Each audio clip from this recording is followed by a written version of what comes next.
I initially got involved in Violence Free Futures 24 years ago when I took a tour through the center and realized what a need there was in our community and what good things were happening there. What's kept me involved is the staff, is seeing the success of the organization, and the board members that I've had the honor of and pleasure of working with that understand what we're doing and why we're doing it to make our community a stronger, better place to be. Why is it so important to our community to have a organization like Violence Free Futures? It's incredibly important. If we look at that in terms of just the financial impact to a community, it's huge.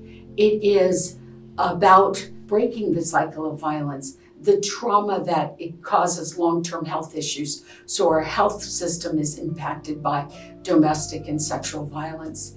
There is the idea that there's generational consequences, that people continue either being victimized or being abusers, that then create issues like school shooters. If we look at the number of school or mass shootings that are predicated by a domestic violence event, it's really scary.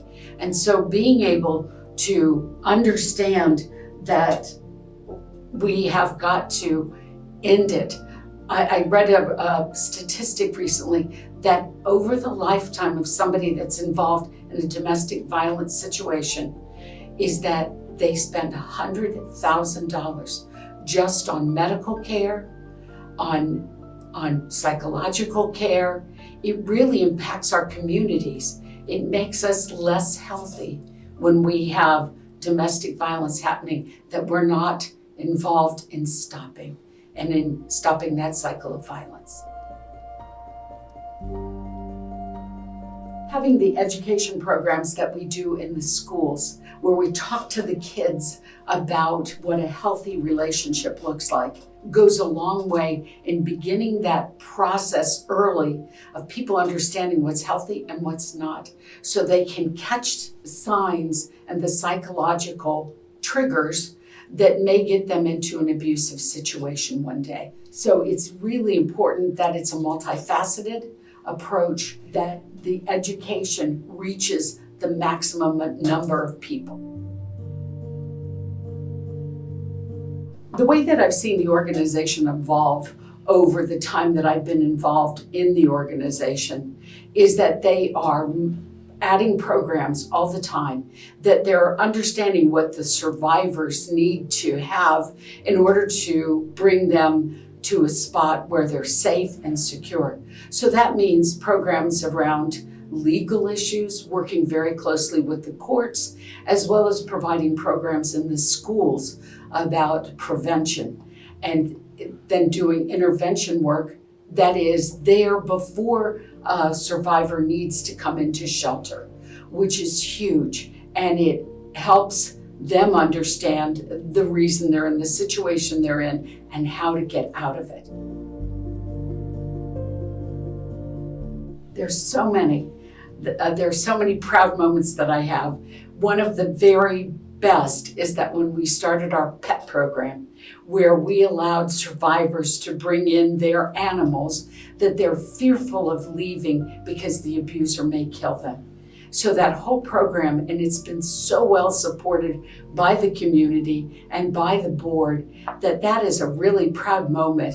But I also have proud moments around the idea that we expanded how we provide food for our survivors in shelter, that it's given them more agency because we built a coffee bar, we built spaces for them to get snacks and to be available anytime they need that.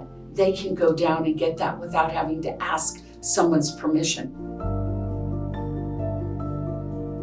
What I see and hear about as you get involved in this is that there's over 10 million people a year that are affected by domestic violence or intimate partner violence.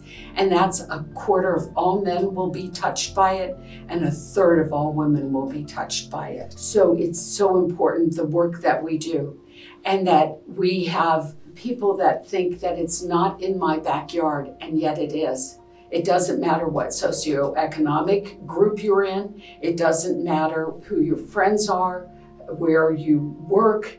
It touches everyone, and it's so important that we get over the embarrassment, that we understand why people are not leaving their abusive spouses or partners.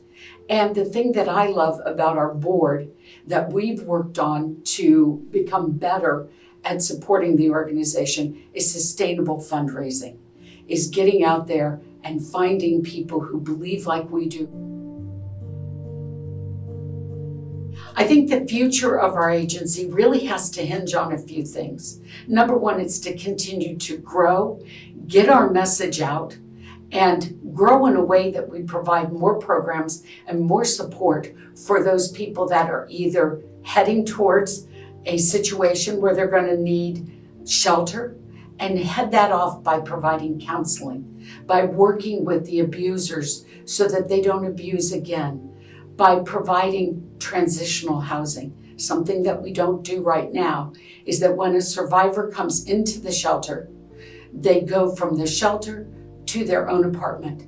If we had a way to still enfold them in services, but give them more autonomy, that would be a fabulous place to be, that would be located right there with our shelter campus. Give them that soft landing before they go out and have their own apartment. Give them more skills at handling their abuser when they leave shelter, to give them the necessary tools, and to work with kids and other family members who've been touched by the trauma of that violence.